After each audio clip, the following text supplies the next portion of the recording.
Hi, and welcome to the Lady V podcast. I'm your host, Valencia. If this is the first time you're joining me, thank you for joining me. And for those repeat viewers, welcome back. My endeavors are to bring to you some intriguing stories from around the world and to share some quality lessons of love that you can use either now or in the very near future. So, from my heart to yours, let's go. We're switching gears a little bit this evening as I bring to you another story. And this is really about the tips and tricks of taking care of your elderly parent. Some of you may know that I have the experience of taking care of my mom along with my brother in the year 2020 to 2022 as she battled her cancer. Now she has gone on to be with her Lord and Savior, Jesus Christ, and we're now left behind. And I've had a few questions about how did you do it? What made you know what to do and how to go about taking care of your mom while she battled a terminal illness? Well, I have to let you know that I didn't know it all by myself. I did get some help from some people that have done it before me, and they have helped me along the way. And for that reason, I'd like to be able to help you, the viewers. There may be some of you that are going through this right now where you have been called to take care for your elderly parent and you don't really know where to start. So, for that reason, I'm doing Tips and Tricks Day.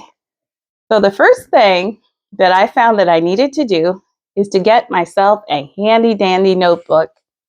And in this notebook, I was able to record things about my mom on a daily basis.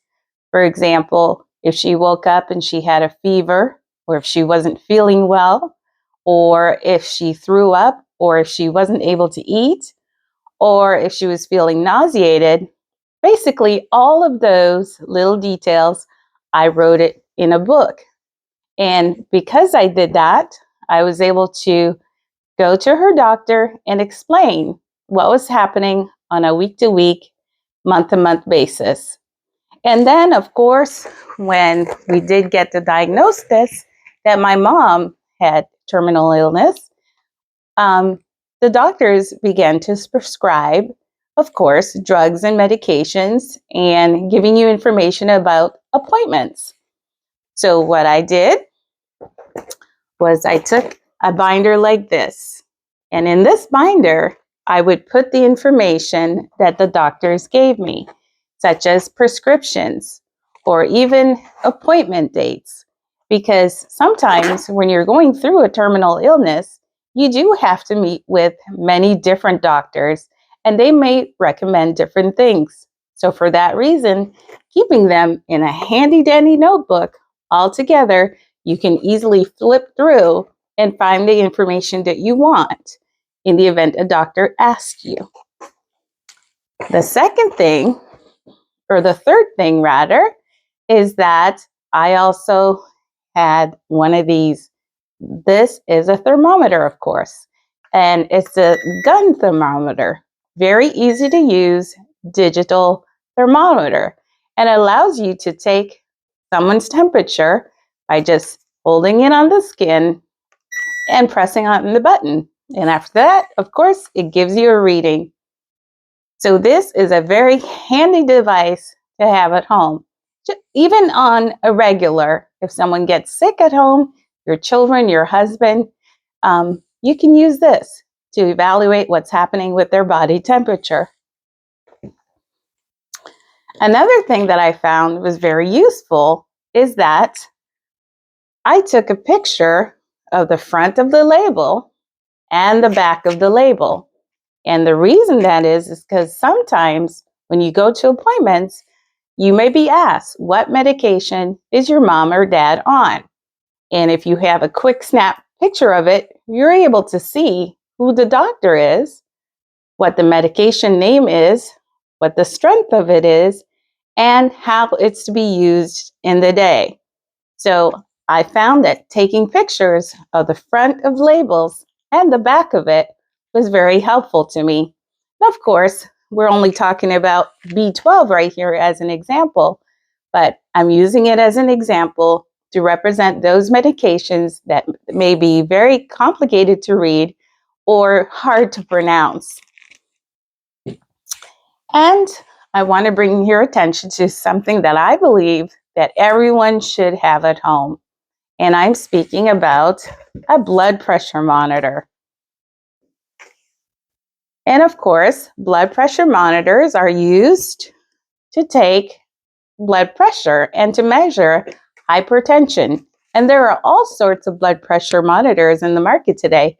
Some that are connected to Bluetooth, where you can use it with an app on your cell phone, and others that is as simple as this one. And of course, it comes with what's called a cuff. The cuff is to be used in this case for this blood pressure company. The cuff is to be used on your left hand. And sometimes these cuffs can be a little bit tricky to put it on yourself. So getting some help from your children or from a spouse to help you put this cuff on the arm in the right manner is essential.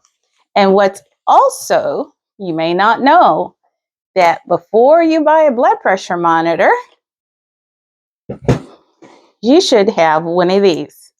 It's a tape measure, because what's very important about taking your blood pressure is that you do have to measure going around the left arm.